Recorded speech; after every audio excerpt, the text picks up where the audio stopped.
Have you ever been in a situation at work where you know there's a pretty high chance that you're going to get demoted from your position or worse, fired? The signs are certainly there. It could be you had a bad evaluation or you screwed up on some major projects, or it could just simply be a new team member gets brought in to help out the guys, but deep down, you know that that person was really brought to be your replacement. You didn't do anything wrong, but this other person is just a little better and just more of what the boss is looking for. Well, could we be seeing the same thing with Philadelphia Eagles head coach Nick Sirianni? Is Nick Sirianni set up to be the fall guy? Well, we are going to talk about that and more on Total Sports Talk Beyond the Lights.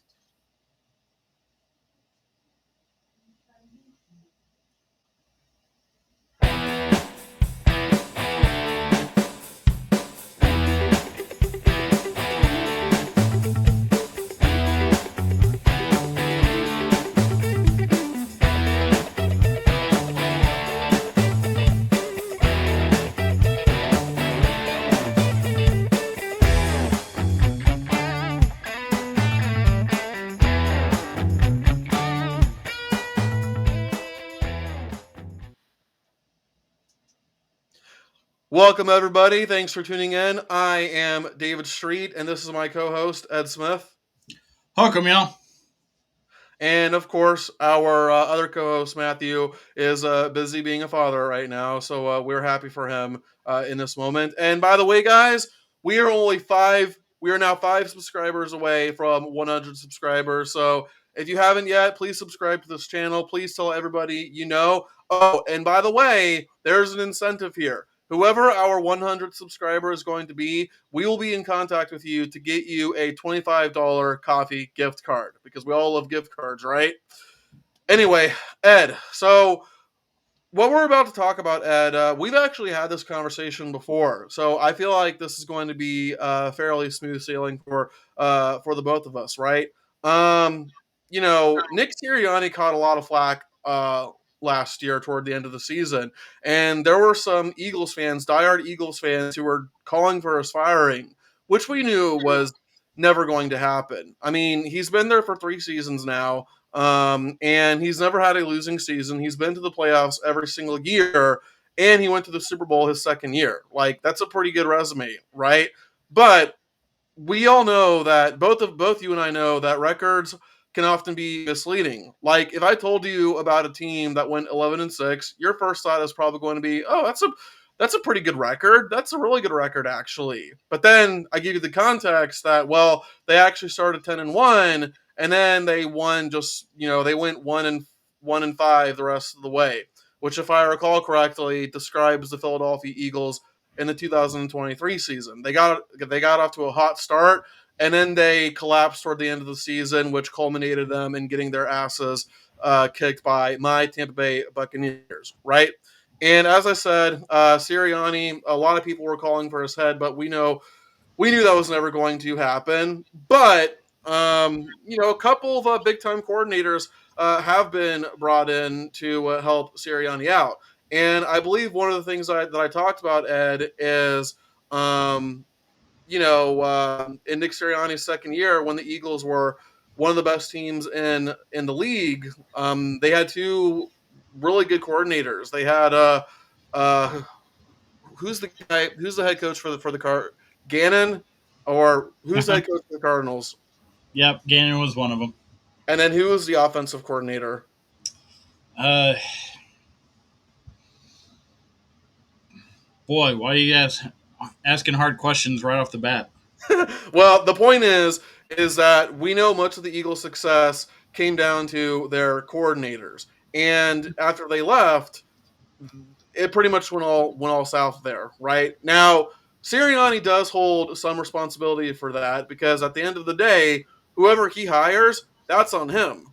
So he may not be the main defensive guy or the main offensive guy, but he is still responsible for making the hires. So Ed, what do you make of the situation with Sirianni in Philly right now? And just what do you think of the new guys, the new coordinators that he's brought in? Does this Is he a fall guy?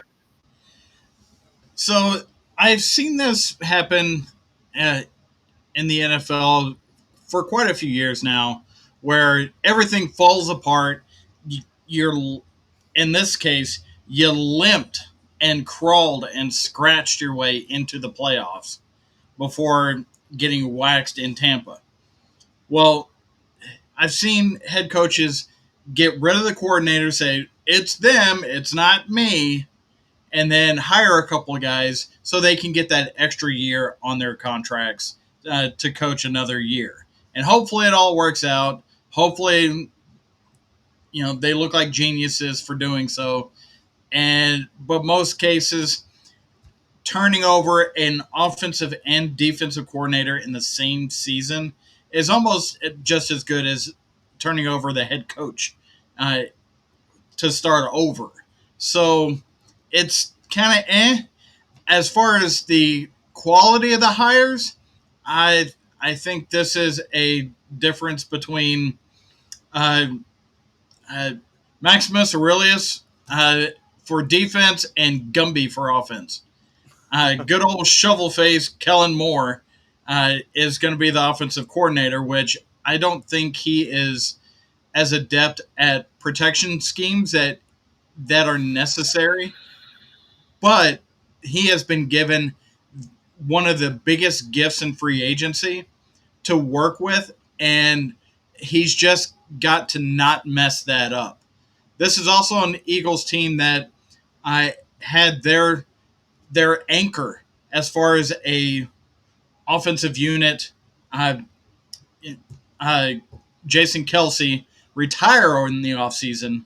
So not only are they moving on to a new coordinator, they are having to reshuffle who is going to be the anchor of that offensive line for an offensive ability that they created in the NFL, at least, uh, for the tush push. Part of the success of that play is how well you are playing inside and how well you can drive inside guard to guard. And without Jason Kelsey, I don't know if they have the same ability that they did the last two seasons to do the same thing. Now, their highest paid player, as far as cap hit, is Lane Johnson, one of the guards. So they are very set in that position, but he's going to need some help. They're going to need to be able to wedge in that center for them to get the yardage, that tough yardage, that 1 to 2 guaranteed yards that they were getting with that tush push going forward. So offensively, they do have weapons all over the field, and I seen Kellen Moore do really well with weapons, but like I said, I don't know if his ability to protect is as good as his ability to scheme weapons to be open. Now on the flip side, Vic Fangio, he's been in the league forever and just been one of the biggest names in defensive coordinators at every stop that he's dropped into, and that is why I'm saying he is going to be able to place that defense ahead of the offense while the offense tries to get acclimated to this new offensive scheme. As I mentioned before, they it being a new defensive coordinator, the main focus of it was to get better than the 32nd ranked pass defense in the league last year. This is a team that was good all over the field except pass defense. And when you're in a passing league, that is an Achilles heel that will drop you to the floor every single time because the schemes that are out there, if you can't keep up with them and being able to defend it, then you've got no shot. And that's where, starting with the Buffalo game last year in Philadelphia, I feel like the Eagles were not maintaining their gap soundness. They were not maintaining their assignments, and they were just letting wide receivers and tight ends and everybody else, grandma in the third row, running all over the field. And they were open. all over the field. That's why they made this move. But to answer your question a little more succinctly, David, Nick Sirianni is the fall guy if this doesn't work out. But then again, it was his choice to do this. So he needs to be the fall guy if this doesn't work out. Yeah, I agree with you 100%. And by the way, I think I remember who the Eagles' offensive coordinator in 2022 was. I don't remember his name, but it's whoever the head coach of the Indianapolis Colts is. Which, by the way, there seems to be a thing about Eagles OCs going over to the Colts. um, Just a little bit. yeah, Just relax. exactly. It happened with Frank Reich, and then it happened with whoever the current coach is right now. But yeah, Ed. As I said, as I said before, like they lose both their coordinators, and they look a lot worse. Like the offense did not look the same. Jalen Hurts took a big step back. I mean, in 2023, he threw one more touchdown pass than he did in 2022, but he also threw nine more interceptions, right? And then you mentioned defense. Well, from 2022 to 2023, the Eagles went from having one of the best defenses in the league to one of the worst, just like that. And you take a look at the production and how it got worse. 2022, the Eagles had four players with 10 plus sacks, which I believe was an NFL record, if I'm not mistaken. Well, they went from that to having just one guy with 10 plus sacks in 2023. And on an individual level, Brandon Graham went from having 11 sacks to 3 sacks the next season. And it wasn't like he was held back by limited playing time. He played 17 games in 2023, but his production took a major dip. Now, I don't know about you, Ed, but if I'm the head coach and I see that my the defensive side of my ball was arguably the most elite unit in the league last year, right? It was utter trash the next year, but I still have most of my same personnel. Well, I would think to bring in one of the best guys, one of the best defensive names in the NFL in Vic Fangio. So, do you agree with Sirianni bringing in Fangio here? Oh, absolutely. When you have the 30th ranked points per game allowed defense in the league, you have to make a change because obviously the defensive players are not listening to the coach and they are not working in a cohesive manner to be sound where they need to be based upon the scheme that's being run. Vic Fangio, he is uh, he's more aggressive, which means more downhill, which means more attack, get in the quarterback's face, simplify the defensive scheme. Because something that can happen, especially on defense, is you start thinking way too much about where you need to be, where when you need to be there, and pre snap, post snap, leverage, inside, outside, cloud coverage, gap coverage, man coverage, man under, man over. All these different concepts, if they're trying to run multiples of these concepts on the same play and not everybody's on the same page with it, then that's where breakdowns happen, and that's when uh, people start running free all over the field. So by simplifying the defense, you are going to see a more succinct defense, and that's really what the offense needs. They need a more succinct defense that is simplified and can just get some stops. They weren't able to get stops last year. They need to get some stops so the offense doesn't feel like it needs to score 30 plus points a game because that's what they really had to do to make it through that schedule last year. This year, I don't know if they do the same thing.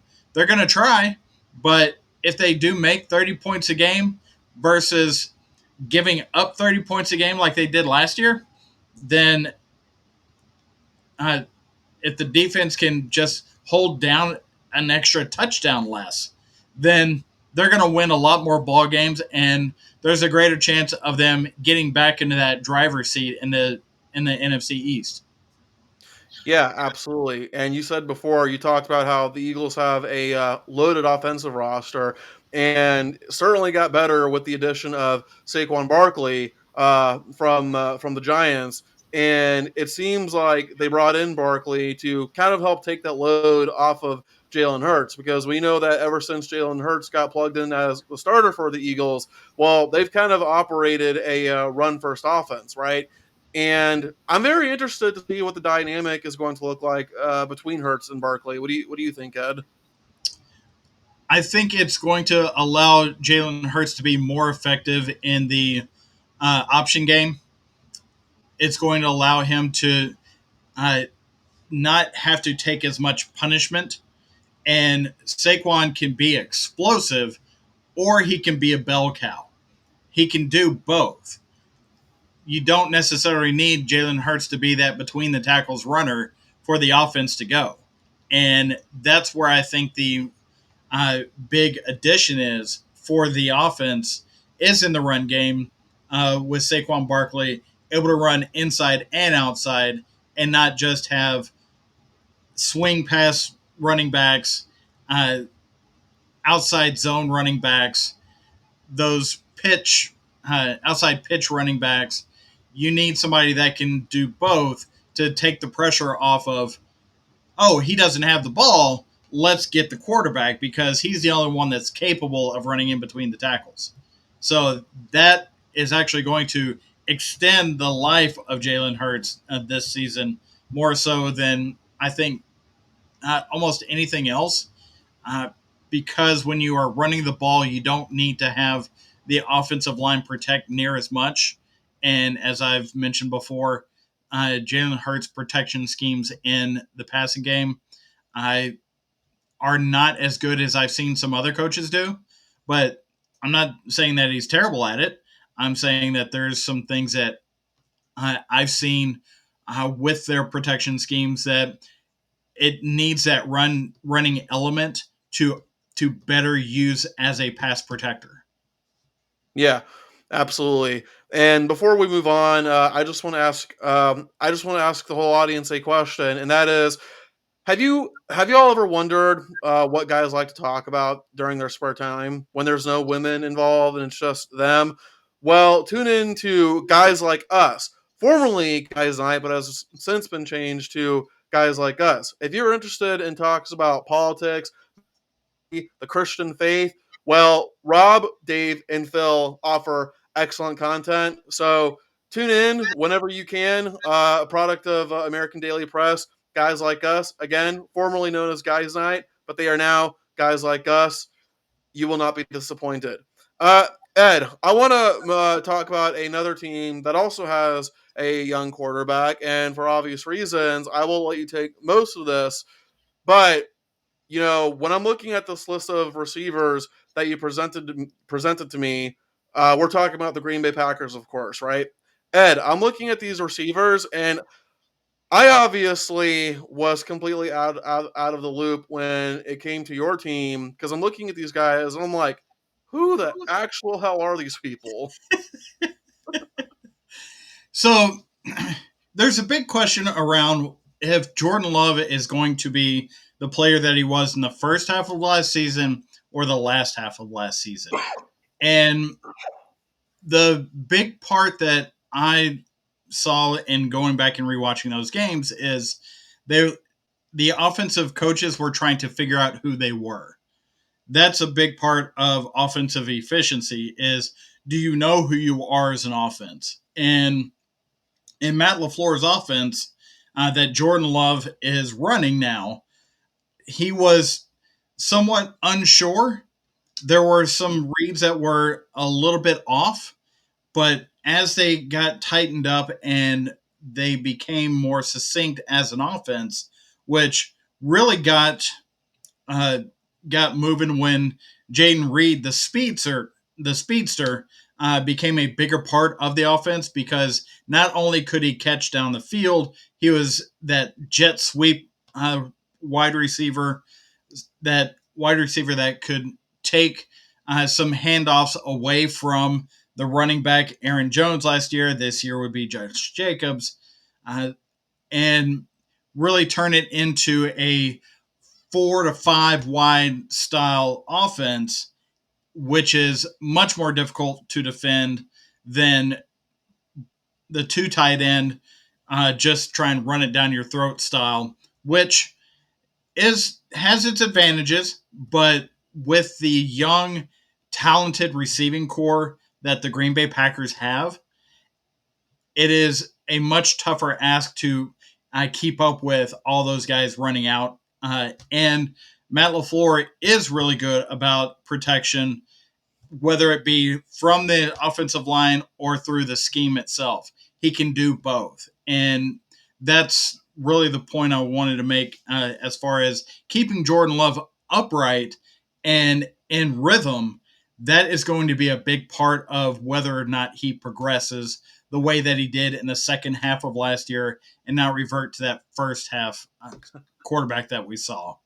So Yeah. just to run through these wide receivers that you were mentioning, David: Jaden Reed, Romeo Dobbs, Dontavian Wicks, Luke Musgrave, Tucker Kraft, and Christian Watson. Who are all these guys?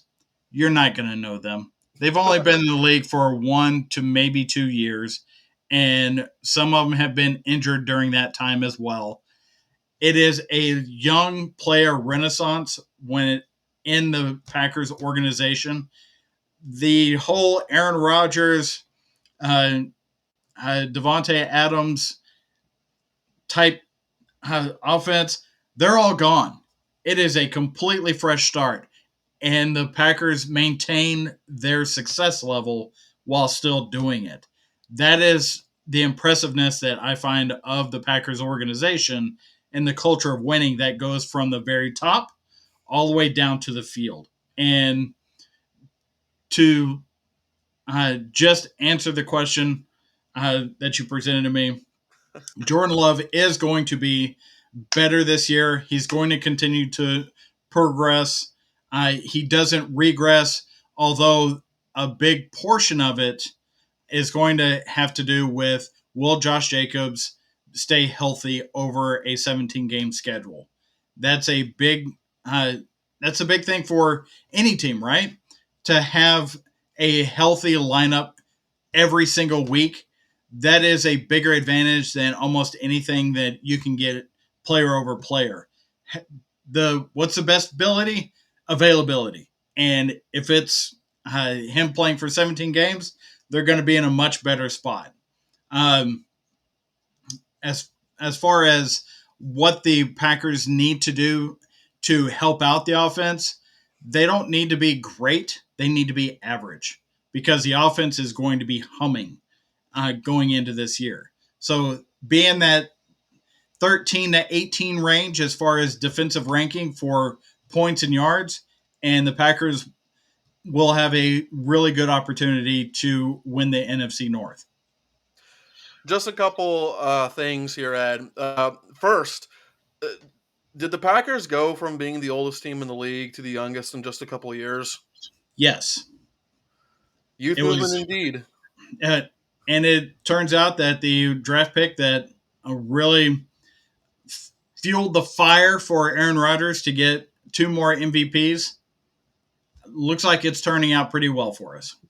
Yeah. Well, and the next thing I want to get into is just kind of paying my respects to Matt Lafleur. You know, I think one of the signs that you're a good coach or that your system runs well is if you can have two players of the same position both succeed in your system. Like it's probably fairly easy for a head coach to look good when he has Aaron Rodgers as his quarterback. I mean, you know, we saw that with Mike McCarthy. Now, I don't know if I would go so far as to say Mike McCarthy is a bad coach. I certainly don't think he is, but I also don't think he's a great coach either, right? But in the case with Matt LaFleur, like Matt LaFleur has coached both Aaron Rodgers and Jordan Love, and Aaron Rodgers can probably look good in any system, right? He went from McCarthy to LaFleur. And Jordan Love, he's entering his third season, right? Yeah. Well, he's second season as a starter, fourth season overall. Overall, yeah, yeah. Okay, I meant overall, but yeah, we'll just say he's entering his second season as a starter, and Jordan Love has also looked good under Matt LaFleur. Yeah, and when you, I think you make a great point as far as coaches that can have multiple quarterbacks and be successful. You, it's a rarefied air of head coaches that can do that, especially offensive minded head coaches. You're talking your Andy Reid's, who had Brett Favre as a quarterback when he was an OC. He had Donovan McNabb. He had Alex Smith. Now he's got Patrick Mahomes. That's an elite offensive head coach. You get McVay out in LA, Goff and Stafford. You get um, uh, I had one more on the tip of my tongue. Do you Uh, remember what team he coached? I was I I was thinking a little further back. Uh, What about? I was thinking of Don Shula because Yeah. he had Unitas and Marino. Hmm. Very good, upper echelon head coach What about? in that as well. Would you maybe add Bruce Arians in that mix? Because yes, he had Tom Brady, but he also made Carson Palmer look like an MVP when he was the head coach of the Cardinals. Remember that? And Kurt Warner, yeah, Yeah, yeah, yeah, who was two miraculous plays away from winning a Super Bowl. yeah. Wait, I Who didn't. the Wait, was Bruce Arians the offensive coordinator when Kurt Warner was there? I thought he was the head coach. No, I don't think he was. The head coach when Kurt Warner was there was Ken Wisenhunt. Okay. Yeah, yeah. It might have been Bruce just Arians was in Arizona in like the mid to late 2010s, and I okay. remember there was that one year where Carson Palmer looked like an MVP. So, but I think we're both kind of on the same wavelength here. But Right. but Ed, I spoke about Dak Prescott before, and we're about to talk about him now. And I feel like I feel like that this has been a topic for the past 2 or 3 years. But are we approaching a divorce between between McCarthy and Prescott? On behalf of NL fans everywhere, gotta hope so. It is the drama out of the Cowboys is just never ending. And you know what? Jerry Jones wants it that way. He is all about the drama. It's all about the me, and that's why he owns the richest franchise in professional sports, in North Yeah. American professional sports. So he wants it that way. As far as Dak Prescott and Mike McCarthy, I'm of the opinion that Dak Prescott is going to wind up in free agency. And if he goes, Mike McCarthy hitched his wagon to Dak Prescott. So if Dak goes, Mike goes. It's as simple as that. What has Dak Prescott actually won while in Dallas? Nothing. He's won a lot of regular season games, so Right. He's run so, and that's a great distinction. Regular season games, yep, and not yep. even the best regular season games. It's he's he has been able to uh, make himself look good while beating up on teams that his team should beat up on. Hmm. Because if you look at their roster as a whole, you see a lot. You see it very top and bottom as far as their roster. You see 5 or 10 upper echelon players in different positions, and then the rest of the roster filled out with less than $1 million guys. Hmm. It's guys that were driving a Brinks truck a week ago out there on the field for the Cowboys, but they're excited because it's the Cowboys. They get to wear the star on the helmet. You yippee! Yeah, yeah. Um, so when you start getting deeper into the playoffs, you are relying on your entire roster to play up a level, and they just haven't been able to do it.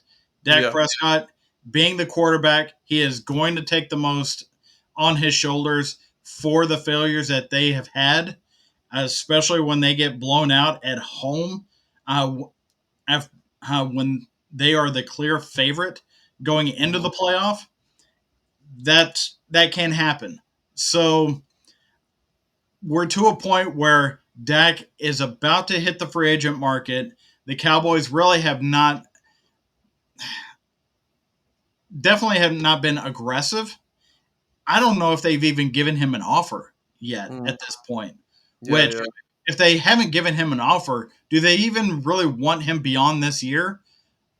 Could they be looking at the draft for 2025 and saying, okay, we are going to get our next quarterback there? What do you think on that? Yeah, I mean, there's certainly a plethora of talented quarterbacks to choose from in 2025. Carson Beck out of Georgia, Quinn Ewers out of your Texas Longhorns, and Shador Sanders out of Colorado. And I think even if or when that happens, I think Dallas is at least talented enough to make life easy for whoever the rookie quarterback is going to be. Again, that's assuming that they decide to draft a rookie quarterback. And you know, I'm of the belief, Ed, kind of going back to what we've been talking about, but I'm of the belief that if you win 10 or 11 plus regular season games, you have the capability to win the Super Bowl. And it's not like the Cowboys are completely devoid of talent. Like, even if they bring in a rookie quarterback, I think he will get a lot of help from the talent that's around him, like guys like CD Lamb, and on the defensive side of the ball, guys like Micah Parsons. So do you believe that under the right leadership, this Cowboys team could win a Super Bowl? Um, no, I don't. I I don't believe that any team that is put together by Jerry Jones is going to win a Super Bowl. I've seen it too many years. I was I have been watching football since Tom Landry was Tom Landry and Tex Schramm were the head honchos of the Dallas Cowboys, and I was watching the press conference in which Tom Landry, the legendary Tom Landry, was fired almost the day after Jerry Jones took the reins of the Cowboys, and very unceremonious fashion did not win himself a lot of uh, goodwill as far as that is concerned. And then Jimmy Johnson puts together the team coming out of college. He knew all the good college players to get, so he put together a team that became a dynasty. And as soon as Jimmy started asking for credit, Jerry said, "No, I'm the reason that this is all taking place. You're fired." And then they've tanked ever since. And it's difficult for me to say tanked because they have had several winning seasons, but they have not reached the pinnacle again, which is the ultimate goal, especially when you're the Cowboys, who have had that 7 Super Bowl appearances and none since 1995. That is a very long stretch, and it's because they're more about fans in the stands being relevant, doing these things that are not football related, and Jerry Jones still thinking that he is a football man that knows how to put together rosters, that knows how to be a GM better than any other GM that he could hire. That is a ludicrous statement, in my opinion. And he needs to fire himself as the GM, but he never will because he doesn't trust anybody else to put together this team the way that he thinks he can, which is going to be the reason why they will not win. Yeah, I mean, I think for any team there needs to be a clear hierarchy, because the problem with being a GM and an owner at the same time is that when you're in a position like that, your ego gets so big that you just refuse to fire yourself from a certain position. But Ed, we mentioned Aaron Rodgers before, and last year the Jets won the Aaron Rodgers sweepstakes. I don't know if I would go so far as to call them Super Bowl favorites or one of the Super Bowl favorites because they're still the Jets at the end of the day. But certainly their odds increased drastically with the addition of Aaron Rodgers. And then what happens to Aaron Rodgers on the first or second play of the game? He gets injured. I think it was a fourth. Oh, okay, the fourth play of the game. Thank you. He suffers a season-ending injury. Well, now Aaron Rodgers is coming back, and Ed, I want to talk about just I mean, the Jets are kind of a shit show. Aaron Rodgers is a shit show, but that seems like a perfect marriage between the two, is it not? Well, Aaron Rodgers has always been Aaron Rodgers. He's the guy that goes on McAfee once a week and blasts views that have nothing to do with football out there. He's the guy that goes into a retreat to go smoke his cares away. He's a guy uh, that books a trip to Egypt in the middle of an off-season camp schedule. He's he is a messy guy when it comes to what an organization that desperately needs stability is looking for. He is not that kind of guy for that to take place. Well, the Jets are a messy franchise to begin with, so being the messy franchise they are, it's messy. And I'm not talking to the soccer player. It is it is put together in such a way where it is a great combination of talent, but will it be cohesive in the end? That I can't tell you in any way, shape, or form. Now, when you start looking at where Aaron Rodgers came from into this situation, they're not relying on the Jets are not relying on Aaron Rodgers.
Well, folks, we're having some technical difficulties here, but that's okay.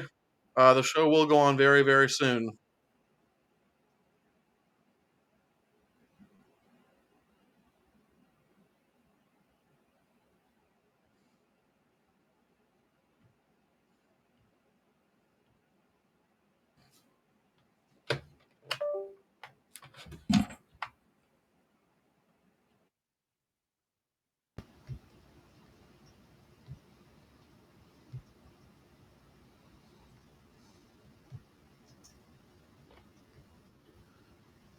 Ed, can you hear me? Yeah, I'm almost back. It's all good. It's all good, man. Hey, both Looks like a little both of our editing. signals. Yeah, yeah. Both of our signals went out actually. Yeah, I was trying to carry on, and then I went blank. It was like, oh boy. No, you're good, man. But yeah, folks, technical difficulty here, but the show is gonna go on. So Ed, pick up where you last left off. So Aaron Rodgers is a messy quarterback. He's a messy guy as far as he's the guy that goes to the ayahuasca retreat. He books a plane to Egypt in the middle of a camp. It's not a stable uh, leader that is there all the time. He's been there to be the quarterback through most of the offseason, but just out of the blue, he runs off and does something, which is indicative of what the Jets are as a franchise. They are supremely talented, but they can't seem to get their act together and be a cohesive unit, which that's what we're really looking for out of this marriage between Aaron Rodgers and the Jets. While Aaron was in Green Bay, he was the everything revolved around him, and they only went as far as he would take them. Whereas with the Jets, he is a he is a cog in the machine because this is a loaded roster, and they just needed that quarterback to get them over the hump.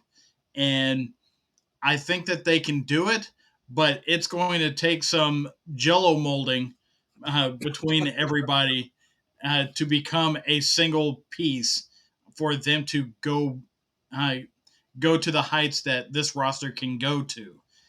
As far as one of the worst things about the Jets last year was the fact that their offensive line was atrocious in front of um, Zach. So they did bolster it by picking up Mike Williams in the offseason, which is going to be a huge help to keeping Aaron upright. And I'm more curious to see what his timing is going to be with these receivers after a year off and the bullets not flying at him for 12 months. Whereas an older quarterback, even with his age becoming a factor, he is not able to keep up with how fast the game moves compared to what he did in his previous years. Well, you take an entire year off of that, and it becomes a bigger problem, don't you think, David? Yeah, no, absolutely.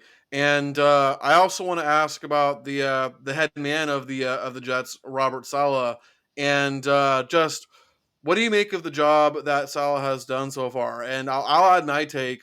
Um, I'm not even sure it's appropriate to judge Saleh as a head coach yet because I think Saleh, unfortunately, has been a victim of unfortunate circumstances. I think one area you can certainly judge him on is defense because defense is his calling card, and the Jets they have produced elite defenses ever since he showed up. But you know, last year the offense took a hit when Aaron Rodgers went down, and no offense is ever going to look good under Zach Wilson. Let's just be real about that.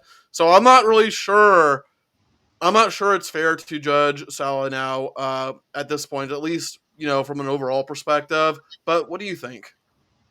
Robert Sala, I don't think is the strong enough personality to be the head coach with Aaron Rodgers as your quarterback. He has a difficult time with the press, especially the New York press, which very few coaches can do well with the New York media. He is not the the head coach.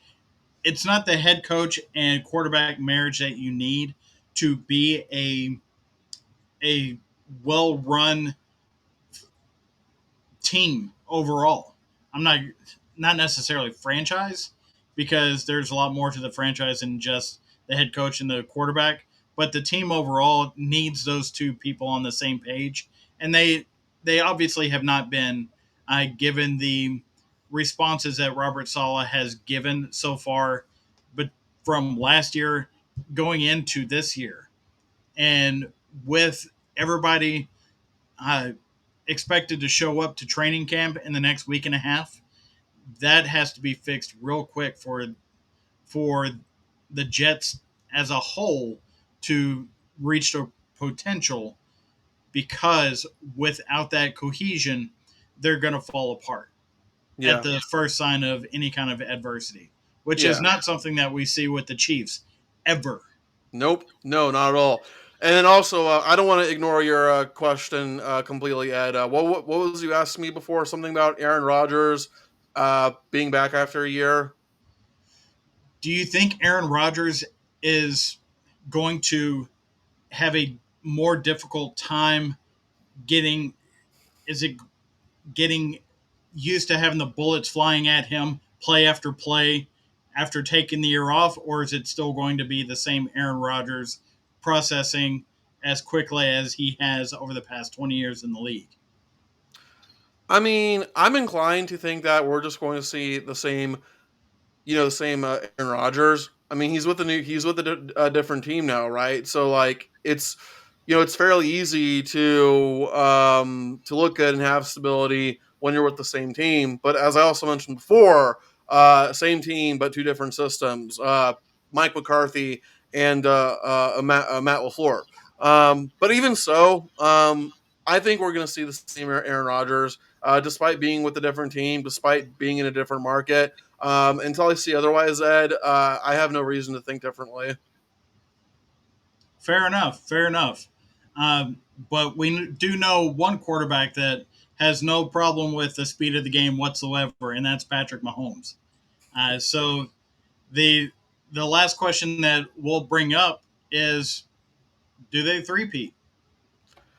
I think at least Ed, at least in the 21st century, or maybe not even that. I would say at least since 2010, they have the best chance of any team to three-peat. Now we know no team in the Super Bowl era has ever three-peated, and I think a big reason, certainly a big reason now, why teams have not been able to three-peat is because of the salary cap, right? Like when the salary cap, when you have the salary cap, it limits your roster. Like you could have a receiver who was really good for you, or you could have certain linemen who were excellent blockers for you, but you lose those guys.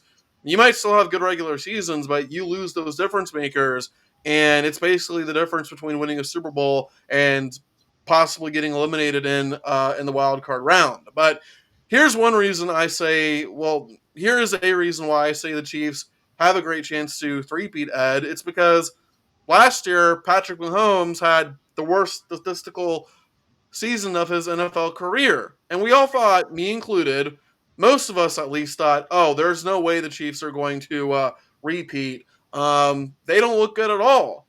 But even in Patrick Mahomes' worst year, they still end up winning it all. So, which is just not fair. Do I think they're going to three-peat?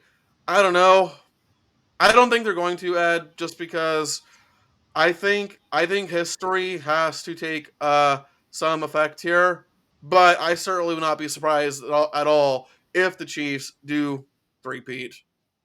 Well, we really haven't had to have this conversation since the 04-05 Patriots with Brady and Belichick. Right, which is why I retracted. Like I almost said from the 21st century, but I forgot about the Patriots in the early 2000s. But yeah, Yeah, we certainly don't look at Mahomes and Reed in the same light that we do as Brady and Belichick, because Brady and Belichick, they had there's the picture going around that Brady's holding up his five rings, but five rings of reasons other than him that they actually won the game. yes, Well, there's there's not one of these playoff runs that Mahomes has been through that you can't say he was a big reason. He was the reason why they got as far as they did, including yeah. the last two Super Bowls. Dude, I'm trying to remember those reasons why Brady won. Like I think it was Vinatieri, like the joke reasons. Vinatieri, Seahawks choke, Rams looked awful, like yada yada yada. Right. So you go through those reasons, and it could easily be pointed the reason why the joke works is you could easily point to each one of those Super Bowls and think, oh, well, it's this one character here that if they didn't do their job, then Brady would not have that Super Bowl ring. Yeah, Well, with Mahomes, it's all him, and he has far and away been the best player on the field. Not the most efficient or the most cerebral or the most manipulative as far as formations and whatnot. He is the complete package. Not yeah, only is he beating you with his mind, he is beating you with his physical skills and his leadership of the rest of the team. yeah, And and his cohesion with uh, the the supremely uh, gifted coach in Andy Reid offensively. mhm. That cohesion, like we talked about before, when that cohesion works, the rest of the team works, and they more than make up for anything else going on in the ball club, which they do have some challenges off the Mhm. field, but Yeah. that has nothing to do with what they do on the field.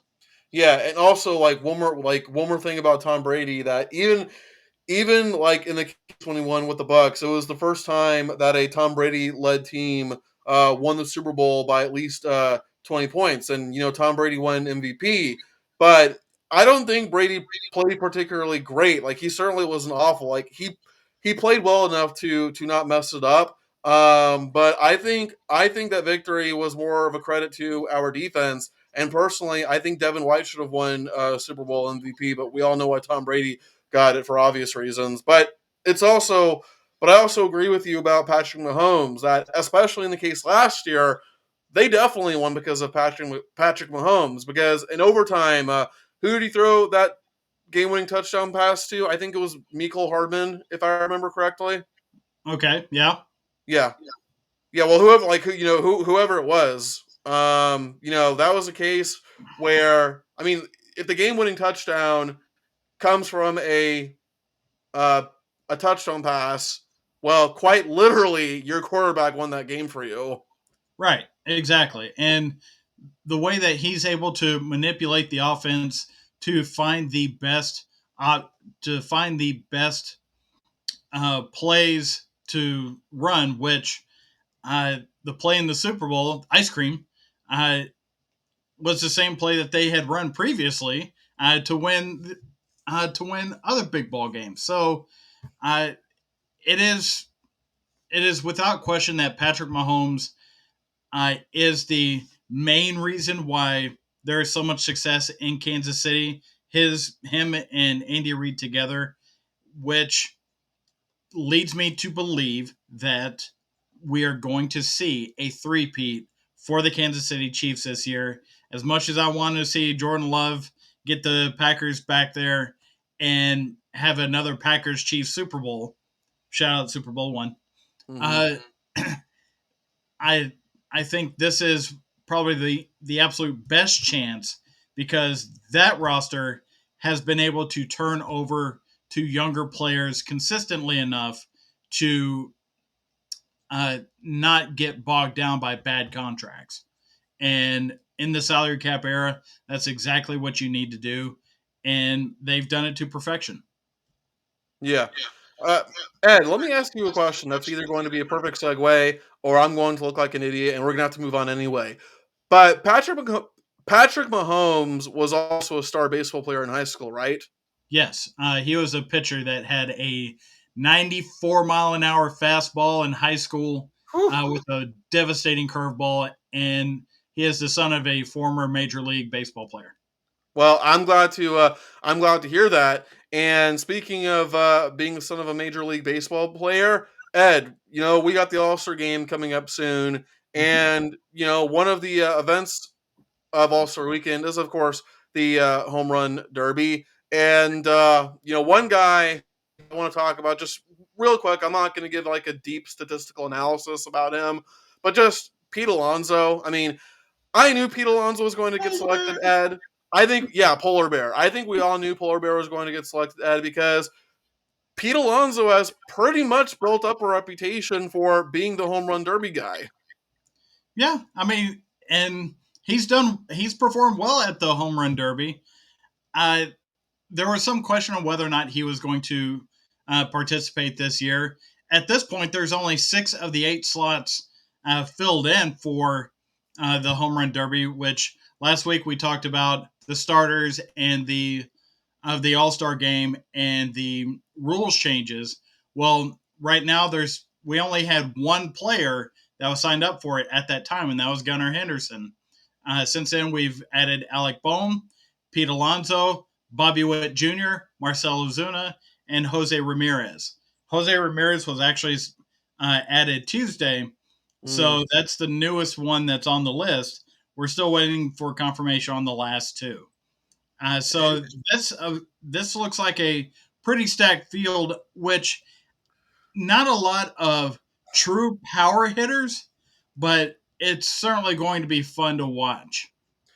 Ed, who was the guy last year? I don't remember if he won the home run derby, but I know that he captured a lot of people's attentions because he was putting on a show. Plays for the Mariners. Um, Oh, oh, I can look it up on my phone real yeah, quick, but yeah. We're if gonna you have can to get back to remember, you on that one. yeah. But moving on from because last year uh, Vladimir Guerrero, uh, Vlad Jr. Won it, but the player that won the hearts and minds of a lot of people watching it was Adley Rutschman, who was hitting left-handed in the home run derby when he's a right-handed hitter. So that was a fun time watching that take place because he was still dropping bombs in Seattle where they were playing last year. Uh, so I don't remember who it was, but you're gonna check me on that. I just checked. It was Julio Rodriguez. Okay. I don't remember if J Rod won the home run derby last year, but I remember that he was the guy who captured everybody's attentions. Vlad Guerrero Jr. Won Won a the lot. won it last year. Okay, Uh, okay. now, with when we went over the All Star game last week, we talked about the starters and the fan voting. We were waiting on the reserves to be announced, and they were announced. Overall, youth is being served here, and Mm. if you have not been uh, watching MLB baseball because you're thinking it's stuck in the old ways and there's all this, plodding along and it's only the old guys and baseball guys out there. No, this is a whole new MLB. 23 of the reserve selections are first time All Stars. That is an incredible number. That tells me that the people that are putting together these rosters are looking at the true athleticism that's coming through the system and not just the names that are out there that they think will get people in the stands. They want to showcase the athleticism of the newest players in the league. And for me, there are 4 headliners. And tell me if you've heard of this one, Paul Skeens. We Oh have yeah. talked about him several times on this show, and for good reason. He is quite possibly the best pitcher in baseball, and he is a rookie. He was the best pitcher in baseball coming out of college just last year. He was the best player in the minor leagues the first month of the season. Well, guess what? He's the best pitcher in baseball, and I think he makes a great case to be the starter for the National League going into the All Star game. What do you think, David? I mean, dude, even as Paul Skeens was pitching for LSU, he could have been a starter for a Major League Baseball team while he was at LSU. I mean, that's how good he was. And yeah, you look at Paul Skeens, he's certainly one of the best pitchers right now. And I think I also agree with you that I think he does have a case for being the best pitcher right now as a rookie. And unless there's a name that I'm missing, Ed, I cannot think of anyone else who would be the favorite for National League Rookie of the Year over Paul Skeens. I mean, he has the highest odds right now, doesn't he? Oh, he's got to. I don't have the betting odds in front of me, but you can't watch him pitch a 5 inning, 6 inning outing and not think this guy is the real deal. He is it. And nobody's touching him. Now, when you look at the American League, the the pitcher that jumps out to me is Tariq Skubal. He is with the Detroit Tigers, and he is one of the leaders in a category that I hold pitchers to, and that's the whip, walks and hits per innings pitch. It's less than one. The guy is just mowing down people. He has a 10-3 record with a 2.37 ERA. He has just been phenomenal the first half for a team that is fighting to be relevant in the AL Central, but he has certainly done the job every fifth day to make them relevant. Have you watched any of his games? No, I haven't seen any of the Tigers games. Excuse me, Tigers games. Voice crack. But No worries. obviously, yeah, no. But obviously, his numbers don't lie. And Ed, unless something changes, we could possibly be looking at two pitchers winning Rookies of the Year, which I don't remember the last time that happened. Although in the American League, I think Wyatt Langford is certainly making his case right now with how he's been playing. But yeah, as things stand right now, we very well could be looking at two pitchers winning Rookies of the Year. Sure, sure. And another couple of headliners with uh, their first appearance in the All Star game. One from the AL, Bobby Witt Jr.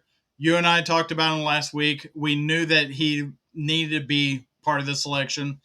And Ellie De La Cruz. Mm-hmm. This is the athletic player that you need to have young kids watch to say, I want to be like that guy. That's the guy that I'm going to grow. That's the player I'm going to grow up to be, because this is a guy that has creates excitement. He's hitting 251. The rest of MLB is hitting 242. He's not overly uh, getting overly high on the average, but he when he is on the base paths, he makes things happen. He stretches those singles to doubles. He stretches those doubles to triples. He's I believe he's had one or two uh, inside the park home runs since he came up last year. This is a super athletic guy. Oh, and by the way, he has the highest recorded throw in Major League Baseball history, coming from short to first, and I believe 108 or 109 miles an hour going throwing to first base.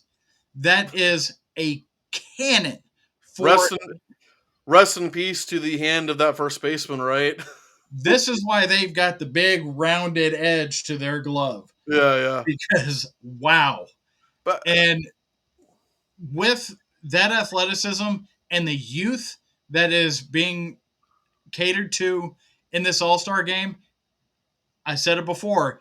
If you haven't been watching, this is the time to start, because you're going to see some players that are younger, they're faster, they have so much to offer as far as skill and um, just moxie in playing the game, that it's yeah. not being relied on to play station to station baseball anymore. We're not relying on home runs and strikeouts near as much as we have been. Yeah. Also, when it comes to De La Cruz, Ed, I'm trying to remember because he burst onto the scene last year, but wasn't there some crazy streak he went on? It was a stolen base streak. It was a hitting streak. I thought there was some absurd streak that he went on that that brought eyes to him. I want to say it was. Please, somebody check me on this. Somebody watching, check me on this.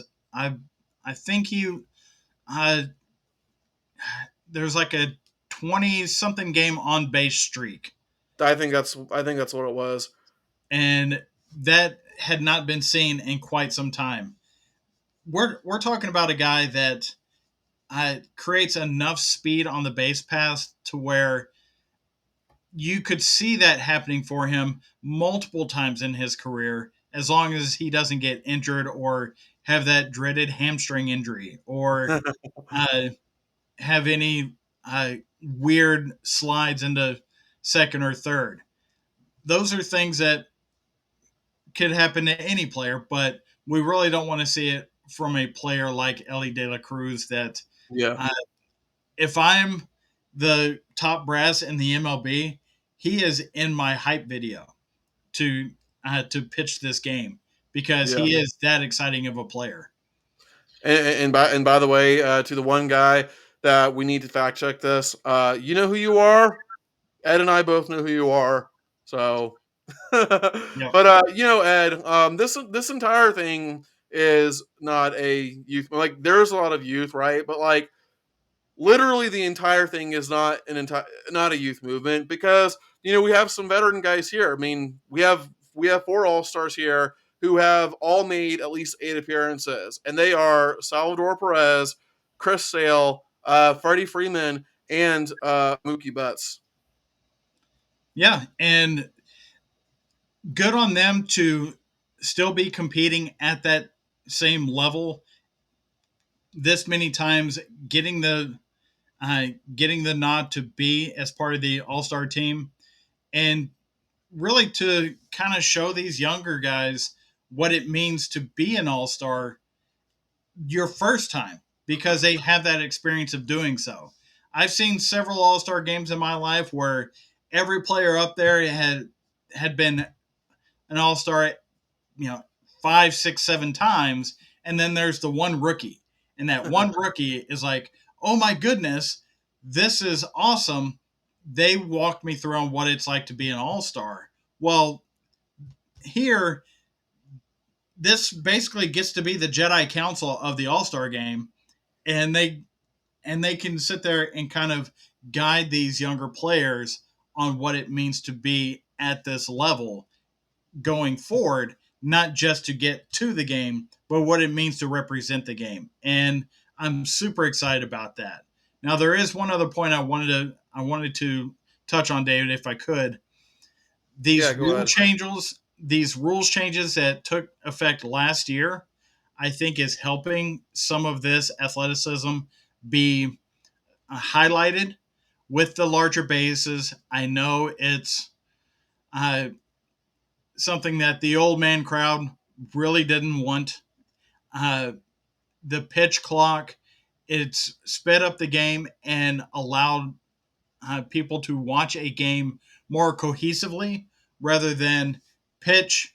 45 seconds later, we have another pitch, adjust batting gloves, step out of the box, tap your cleats, pitch, another 45 second. It just started to drone on and on and on.